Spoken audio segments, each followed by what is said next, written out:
Fear and greed. No matter who you are in the markets, whether you're a trader or an investor, we tend to feel them. And we also know that 2 times a year, the fear tends to come into market conditions. But what's interesting is we should be hitting a 20 VIX at least before we see any major lows. And that hasn't happened yet with the sell-off we've seen in semiconductors and, of course, the markets around the world.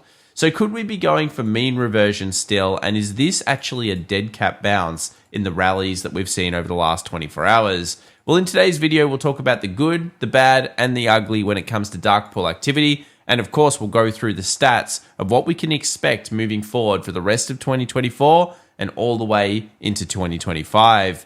Also, be careful when you buy the dip because sometimes it keeps dipping. Let's go through stocks, commodities, and cryptos together right now. Well, welcome back everybody to The Daily Show. My name is Tom, and today we're discussing everything from the macro to the data and of course the kickoff of earnings season in a big way with huge tech coming this week. Google, Tesla, and many, many others over the next coming 2-week session. This is pretty much the most important time for, of course, trading the markets. And make sure that if it's your first time here, you subscribe and smash that bell icon, as we saw a big movement up in semiconductors, but we also know that that was probably because there was huge dark pool transactions coming in straight on the close as of Friday.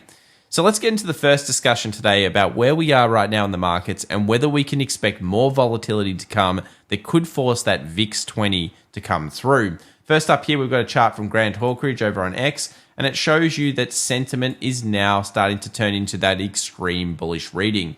Basically, everyone's turned bullish. And while that's not necessarily an absolute sign of selling off markets, if you bring that with other things, it can explain why you might see increased vol and something that will shake out a lot of traders. That is that volatility that may not last long, but it could still be a little bit scary. Consumer sentiment, according to Goldman Sachs, and this chart here from Mike Zaccardi, is showing signs of being the highest it's been in a very long time. And we all remember that when Twitter got so bullish back in 2021, it marked a very bad point for markets in terms of especially hyper stocks. But what about the AAII sentiment survey report? Well, this is something that we looked at on our weekend video, and it showed that we had way too many bulls in it. 52.7% takes us to close to the week high. And you'll notice that actually when we saw this week ending, we didn't sell off directly, but we did have a little bit of a pause and a very small sell-off that occurred right on the beginning of January. Now, is this that little pause and little sell-off? Remember, we are looking for that VIX over 20 as a reading that maybe we've seen the second sell-off of the year. Usually you get 2, even in election years. And I would expect by the end of this week that the bears have come back big time and maybe the reading's all the way at 30% when the report goes out. Asset class seasonality will also kind of ignore or agree with this in some ways. You can see that if we look at most asset classes across the board, we kind of look at them over a long-term history, you'll notice that August and September are the worst periods. They're bad, particularly for, of course, the NASDAQ in October. The S&P 500 struggles through both months. And more importantly, the world markets struggle through a lot of these periods of time. So if you're a trader, if you're someone looking for volatility, these are the months that usually we see them come into. August, September, particularly in election years where we tend to see volatility well before the election as all of the shenanigans are going on. And this year is one for the history books. It's getting even more wild by the day. Value, core, and growth. What was the flavor of Wall Street's buying over the last 24 hours? They were back into growth as they pretty much dumped that last week and went heavily into small across the board. So it's back on growth into the Google earnings. But that doesn't mean that we should drop everything we know about the Russell 2000 just yet. Great chart here from Grant Hawkridge, basically tracking off when we see kind of a low point and the lowest point for the Russell and how it recovers over time. And you'll notice that most of the gains, that is the big gains that come from the Russell, tend to be in this last kind of quadrant. Basically, we see a bit of a slow start from the Russell, then it sometimes goes a bit sideways, and most of them start to accelerate heavily, with the average acceleration usually coming in at around this period of time. So does it make sense that we got a huge breakout? Absolutely. And you'll notice that people like Tom Lee, Fundstrat's Tom Lee, who is often bullish, has now put in a marker saying that he believes that IWM will hit 300 by the end of the year.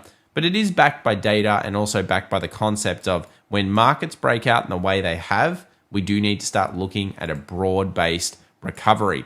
And this comes through with US small cap flows. While we might sometimes see a big flow like this come in and then we'll see a pause, it does mean something. Huge flows, record flows since the global financial crisis came into Russell 2000 over the last week. And of course, that's led into many people speculating that this is a huge broad-based rally, and it also brought us all of those breadth statistics that we'll look at in just a moment.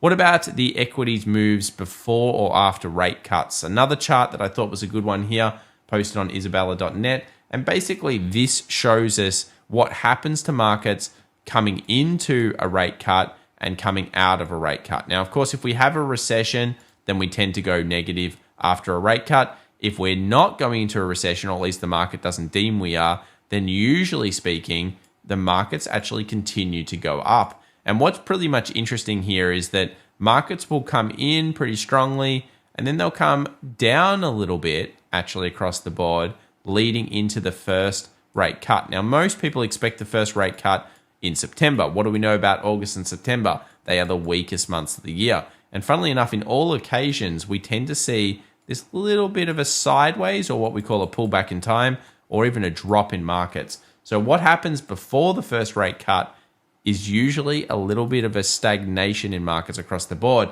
And this is consistent with CTAs as well. We've seen CTAs, momentum funds, starting to dump huge amounts of NASDAQ in particular. And we'll look at an update there because, of course, Goldman Sachs already predicted that this is what they expect in their models as of the last 2 weeks.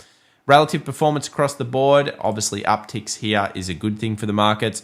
Healthcare, staples, materials, energy, industrials, all of these markets have been improving, while information tech and semis have been weakening a little bit, although they did rally over the last 24 hours. Whaley breadth thrust, we've gone through this a few times, but if you're not familiar with these thrusts, they are incredibly bullish. And in most thrust conditions, the first couple of weeks can be a little bit up, down, and all around. But overall, when you look at the next kind of year of data, they are incredibly bullish. 100% of the time over the next 252 days, we have to expect the market to be up, but it isn't up just a little bit when you see these thrusts, it's up a lot. And we do have quite a lot of data along with the 7070 thrust that also tends to have all up, down, sideways kind of markets, possibly in the first month, and then leads into, of course, very bullish gains over the next 3, 6, and 12-month periods. Now, it's going to come down to earnings ultimately, whether we get this volatility in, and most people are interested in really two this week. And the first one is going to be Google, and the second one is going to be Tesla. If these can live up to expectations, it's going to kick off the most important area of the market, and the expectations are high. It's expected that we'll get 17% growth out of the infotech sector over the next 2 years into 2026, while the rest of the market is only expected to grow by a few percentage points. And that's leading into some big volatility. So remember, whenever you're looking at these charts, do know what the options market is pricing in. A lot of people buy a call or they buy a put. The market moves quite a lot after an earnings result, and they're looking at their call or put and not realizing, well, why am I not up as much as I should be, even though I picked the direction? A lot of that has to do with implied movement and implied volatility and the costs associated with that. But Tesla is expected to move plus or minus 9%, guys, and plus or minus 7 from Google. That's a lot. That's hundreds of billions of dollars of potential move there across those two stocks. And when we get into the big tech as well next week, combined, we're having to expect trillions of dollars of movements across the board. As we often say, patience and then react, don't predict. Probably the best trades will actually be had after the announcements themselves, as we either break out of levels or we fall down to key by the dip style zones. The VIX also makes sense this year for us to see volatility in August and September, because that's where we see that huge uptick. And of course, the VIX term structure has been suggesting this for a few weeks. Great chart here, always worth studying it and taking a screenshot. But I want to talk about dark pool activity, large trades coming in. Last week, we had a big one, semiconductors. We saw the big 3x bear fund of semiconductors have a massive trade on it. And this suggested a take profit zone from somebody that was shorting off semis. And recently we've been talking about weakness in semis for a 1 to 3 month stint, followed by, of course, what we believe is going to be bullish, as we do think we are in an AI bubble that will continue to push forward. But you'll notice that if we took over what happens last 24 hours, this was a good move by them. They obviously closed at the perfect profit level, and that actually coincided with a few other interesting points here. Another one was the VIX. We saw a big trade on the VIX coming into the close. So this could suggest that volatility is expected in over the next 24 hours to even 48 hours, as this might be defending what has already pushed the VIX up in recent days. Of course, it did drop over the last 24 hours in markets as they stabilized. And then we've got another big move here on KWEB, which is the Asian stock market, and in particular the Chinese stocks. And you'll notice that we're starting to resurface back to this level. If KWEB does manage to find a new buyer, this could actually have been a buy. And if it is, then that is a strong sign that we're actually starting to move back up. HSI, we've been following it for a while. We'll be checking that one out. But this is the one I really want to talk about. And this is, of course, the Ultra Triple Qs. 2 times leverage. Something happens. We saw a big move here. And basically, we know that there was that transaction that went through on Friday. And while we suggested that there would be a buyer, the buyers came in big time on the Qs. And they pushed it all the way back up to the key supply on both this market and, of course, on the S&P 500. So let's have a look at the S&P 500. But just before we do that, let's check out secular bull markets. As we've said many, many times before, I always include this chart here, a great one. We do expect further bullish momentum throughout this bull cycle run. It's becoming quite clear that we're in some type of cyclical event here, and that the market will continue to find upper and upper and upper until something really blows it through. And that's because the Federal Reserve, the market knows the Federal Reserve and several other different things and different kind of procedures are there to protect any type of real downside action for now, until everything falls off. And I would say, where's the crash going to come from? To me, it's going to come from the AI bubble. And that's where the issues are going to end up eventually. Semiconductors up 3.86%, XLK up 2.37%, and another interesting day for KRE up 1.68%. So it shows you here that regional banks continue to believe in, I guess you would say, deregulation and the Trump trade. And these markets going up is not a bad thing for the bulls at all. To see those types of strengths coming through those markets, especially over the last 5 days, is a very, very bullish sign. Nice little pickup here in utilities, but this will probably show you that if you looked at the last 5 days, semiconductors are still down 5.88%, and so are technology stocks. They're down 3.47% over the last 5 days. So really, it's just a bit of a bounce, maybe just a reprieve over the last 24 hours versus the real recovery from this current sell-off. So we suggested that 55.10 was going to be the main level that we want to look at, 5,500, 55.10 from the option puts. And this was because on Monday, there were so many puts sitting on those levels. A really great buy would have been around 44.60 to 44.70. That would have been absolutely beautiful, but that was not to be had. The market's basically rallied up. They closed near the high, and you'll see here that they've put a little bit back on. So if you grabbed something like a Fibonacci and you popped it on the charts, you would be looking at around a 38.2 fib retracement. When we look at the futures market, which gets a little bit more exciting, I've put in here a few big things. The most traded zone, which sits around 55.90, 56.08 being the one-day expected options move possibility at the top, the 61.8 fib, which sits into this major supply, and of course, where we're stacked the most right now. So we're very stacked on the bull end, around 54.40 to 54.70, and we're semi-stacked on the bear end between 55.90 to 56.10. And really, if there's going to be a sell-off, it's going to probably come in here. And if there's going to be buy-ups, this would be your first level. And if the market falls below 54.40, and this will be a big zone because, of course, it'll be pushing a massive negative gamma, we have to expect at that point the market to go to 5,300. And this would be the dip that a lot of people would like. Now, will it happen? Maybe it will. I hope it kind of does because it would be more healthy for the markets. But that would actually mark out a decent percentage. And go check out our weekend video because we walk through what is most likely to happen when we see that very rare day where we saw NASDAQ down 2, Dow up, and how in those last two reads, we ended up seeing around an 8 to 10% sell-off on the NASDAQ across the board after that, and we saw mean reversion a lot of the time on the S&P 500, which is the weekly 20, which just so happens to sit right on 5,300. So for now, I'm not necessarily won over by this little rally that went up, and the main reason is going to be options. We need to see these levels being broken. 55.85. Where's the most struck level over the next 24 hours?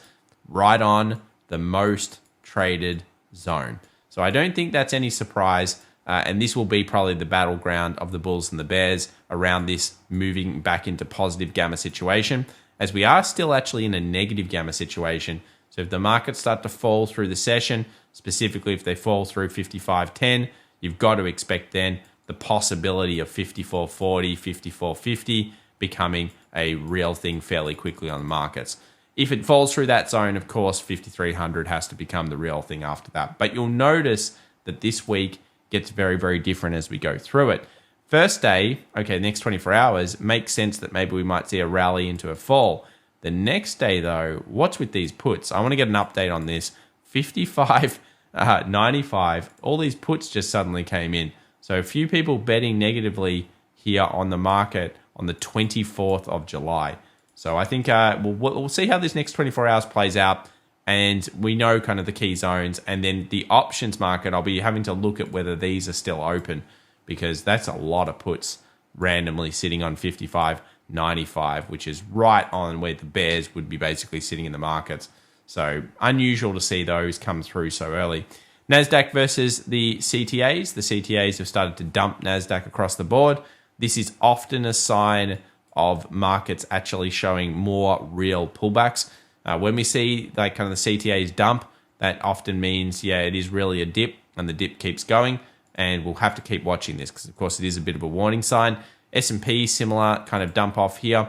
And then we go into the other positions. Gold seeing a little dump, which we had to expect after the Friday sell, but overall still quite a bullish trend there. And copper falling off a cliff, which is consistent with what copper has done. We'll look at that in just the charts in a moment. Brent falling to a new low. Brent actually now hitting a super critical key. I like where Brent hit. On our weekend video, we talked about how it was going to go bad. It was going to go all the way down to that next barrel level, and it did so just like a click of a finger. It was so quick. And those are those types of moves that when you see a level break, often markets will move to what we call the next level of equilibrium. And certainly oil has done that. And now it's sitting right where I would expect a buyer to possibly start to buy into the market. And we'll see whether we can find their footprints a little bit later on. NetGex, what's going on with NVDA? Well, we know that anywhere between kind of the 120 to 110 mark, that's where you're going to find those usual buyers. We had some over the last 24 hours. They pushed it up to a spot price of 123.50, but we're not really above any particular options, big moves. 126, 125, if we get above those, then we move into strong positive gamma situation. But for now, we're kind of just stuck between the zones. And we do know that we expect it to be up, down, and all around. We'll look at the charts in a moment. What about Tesla? Well, Tesla really just needs a 265. Great last 24 hours. Push the market up to 250. But if we get through 265, I think Tesla's going to fly. And of course, coming into this week, 265 is the key for the bulls. And for the bears to really regain control on this stock, they're going to need to push it below 230, which I think will push a 200 level. So yeah, for now, positive gamma on Tesla, starting to really heat up, but it needs that earnings result. And if it can get through 265, that's going to be a huge deal. So let's now move over to the charts, and we'll start off here with the VIX. And of course, the VIX is looking pretty interesting. We're not quite at a 20, so that suggests that we may not have seen the end of the sell-off first. This is kind of similar to what happened back in July of last year. We saw ups, downs, and all arounds, and then eventually we got that magical VIX 20. We also got a VIX 20 back in April, which was the major sell. And generally speaking, VIX 20 is pretty much synonymous with these pullbacks. Yes, okay, you can get way higher than VIX 20, but you generally expect a proper pullback to give you at least that reading. And while many people believe the VIX is broken, I still think it's okay. I think this is actually pretty much the normal timings for it. However, there's no doubt that 0 DTEs have taken a huge toll on how you want to be trading markets. You want to be using them a lot more. Positive and negative gamma flows and everything else about 0DTEs is very important when it comes to making better intraday decisions. Let's move over to the bonds market. The bonds market here is very positive still. This is junk bonds to new high, and that is not a bad sign for market buyers. KRE also doing amazingly well, which means regional banks and debt deregulation doing well. Long-term bad, right now good. Home builders doing amazingly as well. So as we know, really we're buying this market in terms of if we're looking at it from a 3, 6, 12-month perspective, there's just no reason to be super terrified at this stage. What about yields? Well, yields are stuck between the 4.4 and 5 rating. We don't know whether we're still going to get a September rate cut. It's being priced in at almost 100% now. But of course, this has happened before, January kind of periods this year, and that didn't occur. So yeah, watch the yields. But of course, if yields do drop off, that's going to be considered as more bullish for the Russell 2000 in particular. What about copper? Well, it's come back down to the 61.8 fib level. I would have expected to find a bid here. We are now officially oversold on copper, as you can see here with this little green apple. So basically it's oversold, and we know that there could be a buyer here, but have we seen the signs of it yet? No. So what do? Well, we have to sit on our hands and wait. For people that have been selling copper, this would be an interesting TP zone, but it is oversold, and we'll come back to that in the next video. What about the US dollar? Well, the US dollar is making its way up a little bit here. I'd like to see it at around 104. I think it is 104.40.35. This would be a 61.8 pullback, a 20 moving average on the daily, and where I'd expect maybe some sellers to come in. So I am excited for some dollar trades moving forward, but right now still hasn't done enough to really show significant weakness just yet. What about gold? Still bullish on the gold stocks? Yes, we are still bullish on juniors and majors. Do I like that candle that happened at the end of last week? No. I can see why some people were trying to buy it up over the last 24 hours. It hit here. There's also an anchored VWAP I had at this level as well. And this is a first kind of area for some day traders to be watching if they're interested in gold. Although I would not be adding, scale in positions or anything like this due to this candle. It kind of suggests that there could be further selling, maybe something like this, 23.20. Now that would be a pretty good zone. So for now, I'd probably say I'm neutral on the short term and very bullish on the medium to long term, which basically means the next months and years, I'm very bullish on gold, but next couple of days, it could go bad. What about oil? Well, oil smashed into this area that we talked about. It got a decent reaction off it, which means there is a buyer somewhere here in oil. And that just shows you how quick things can change and how it can come down to these levels. If we look at the structure zones, well, this is where it gets a little interesting. We actually see up here, it stopped early at 79, then it dumped down into the 77s a barrel. Now, I'd be looking for it to regain above 79, get above the 2-hour 20 moving average here, and effectively start to show signs of strength. Now, if it does that, I think day traders are going to be very interested, scalpers are going to be interested, and possibly even buy the dippers will be interested, because that could be a first good sign of a turn into the bullish side. This is exactly where I expect oil buyers to come back in, and we will be looking for that on the charts because, of course, we've been talking a little bit about energy stocks, and they've been all right. I mean, yeah, they went up a bit more, then they've come back down, but they actually didn't fall too much over the last 24 hours. Only down 0.63.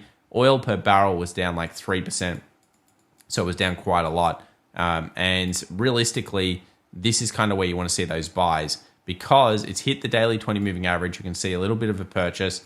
I'd like to see the next candle be green for this, if it's possible, and then for it to continue to run up. Because really energy stocks did break out about, a few weeks ago back in June, and they showed some really good signs of life around this candle here, which was July. So like to see energy stocks start to pick up. This is the point where you'd expect energy to do so.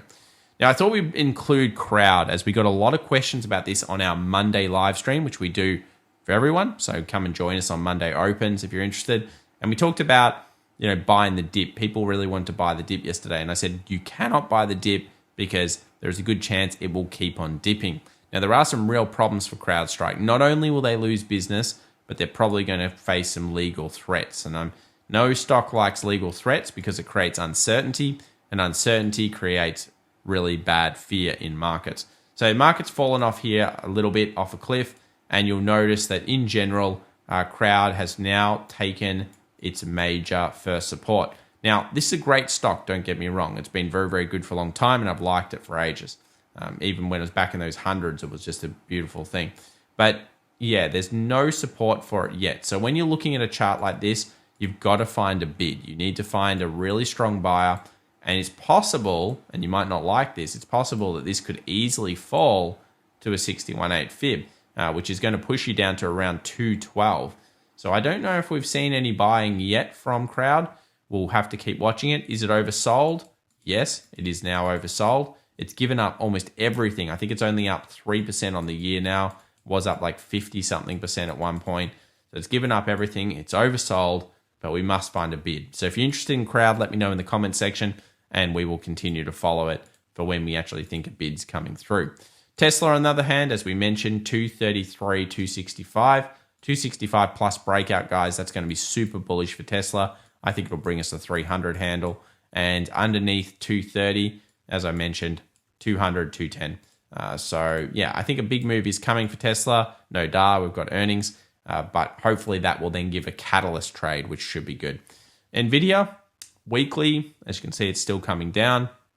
Overall, the daily was okay, but realistically, a lot of people are calling double tops on these. They're looking at semiconductors in particular. So if you put semis on there, you'll see the double top style properties. And there's these big gap as well. So you've got these huge gaps that are coming through. So a lot of people are probably going to look at this, and I don't blame them. I mean, generally speaking, if I'm looking at a chart right now, of course, I want to pay attention to the Qs as well. You'll notice here, it actually made a lower low. Now, this is a point where the Qs, we'll use the futures market here, the Qs actually looked really decent over the last 24 hours in terms of it had a great bounce area. But similar to the S&P 500, look at this problem. 19,900 is a real issue here. And if the markets are able to breach that zone, get above 20,000, I actually think that dips will be purchased. So this is an incredibly pivotal point here for the Qs, and we'll need to be watching the NASDAQ a lot over the next kind of 24 hours, plus the semiconductors. And ultimately, the semis will really move a lot with that NASDAQ trade, I believe. HSI, Chinese market certainly improved. We will need to see more. As always with the Chinese market, we're really looking at Tencent holdings to pick up, and that did. I want this thing to start leading, so Tencent holdings, one of the biggest reads. US 2000, decent buy off the anchored VWAP, nice engulf candle. Not really seeing too much superior weakness here, but I don't pay attention to the US 2K as the main lead. We always look at S&P 500, the Qs, and other reads across the board. And this is a strong trend at the moment, but I wouldn't say an easy trade. So yeah, US 100, so the NASDAQ and the S&P would be better. RSP, a little bit of improvement. Weekly close will be important for this. Now let's move over to Bitcoin, and it's all green, all good at the moment for Bitcoin.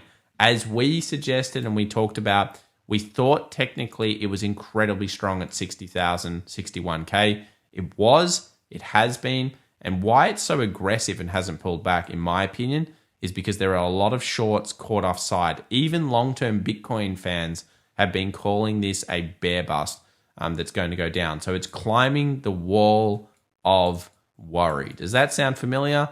Well, if you've been trading markets for a while, it should sound familiar because, of course, the US 500 has been doing that and the NASDAQ have been doing that for a while. So it's a very similar phenomenon. If it keeps going like this, to me, it already looks like it's going to make a new all-time high. But I still think it's possible they'll get a pullback first. But yeah, the chart looks really good.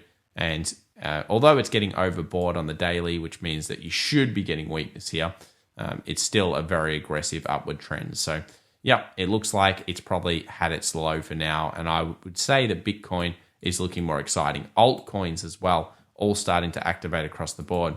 For the week ahead, there's not too much news, guys. It's mostly earnings season. And as we know, really what we've got is a bit of German, European news, bit of stuff coming out of Canada. And then we have the advanced GDP number, which really doesn't do much. And then one of the Fed's favorite things on Friday, which is the core PCE price index. If you enjoyed today's video, then make sure to go and follow us on X and some of our other stuff as well. If you want to find out more about how we replicate trades and create, repeatable processes, you can check out our courses over on the website. And of course, if you enjoyed everything, make sure to subscribe. Really, to summarize at the moment, I guess if you're a longer term trader, I think that the breadth thrust should be incredibly encouraging right now for you. If you're somebody that's looking at the short term, I think you're very excited about volatility coming in. And the chances of a bear trying to get hold of this market again is still, I think, relatively high around the levels that we've seen. Dark bull activity might be showing us some edge in the future as well. Bye for now, guys. We'll see you in the next one.